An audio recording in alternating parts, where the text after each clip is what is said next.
어제는 수목 생리학 이해독을 문제 풀기로 들어갔습니다. 전체 118문제가 아니고 182문제가 실렸더라고요. 그래서 어제는 130문제까지 풀고 왔습니다.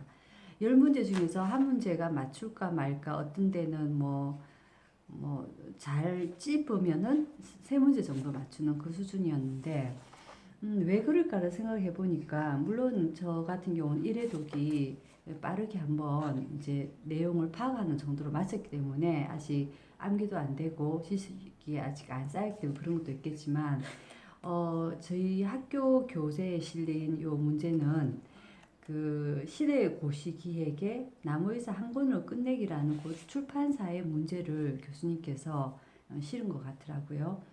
원래 그 시대 고시 기획에 예상 문제가 좀 어렵습니다.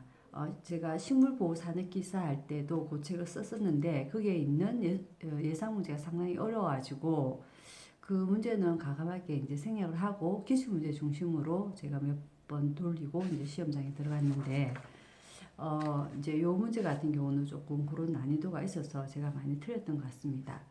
하지만은 그 자신감 회복이 필요하니까 오늘 아침에 일어나서 공무원 시험, 국가 공무원 시험에 이제 이 생리학 쪽 관련된 문제를 제가 풀어 보니까 10문제 중에서 9문제가 맞췄더라고요.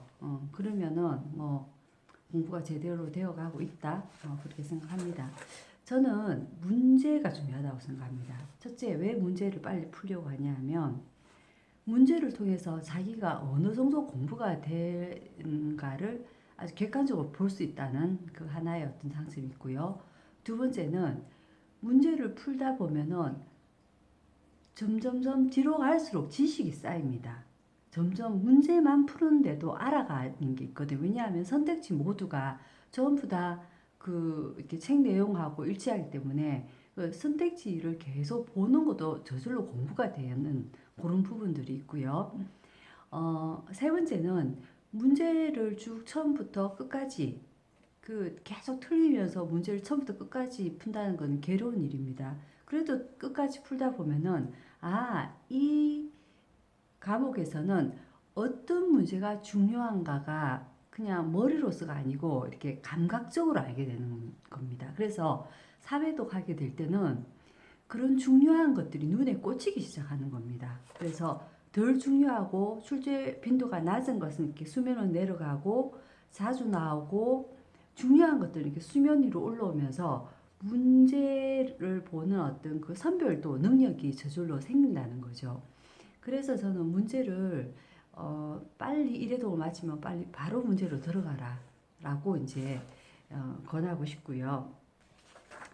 어, 그 제가 이제 식물보호사기사 할 때 이렇게 2차 시험 할 때는 이제 인강 학원을 등록해서 이제 그 인강을 보면서 수업을 했는데 그때 저희 이제 강사분이 아주 좋았습니다. 여자분이었는데 그분이 항상 하는 말이 뭐냐 하면 문제를 아끼지 마라.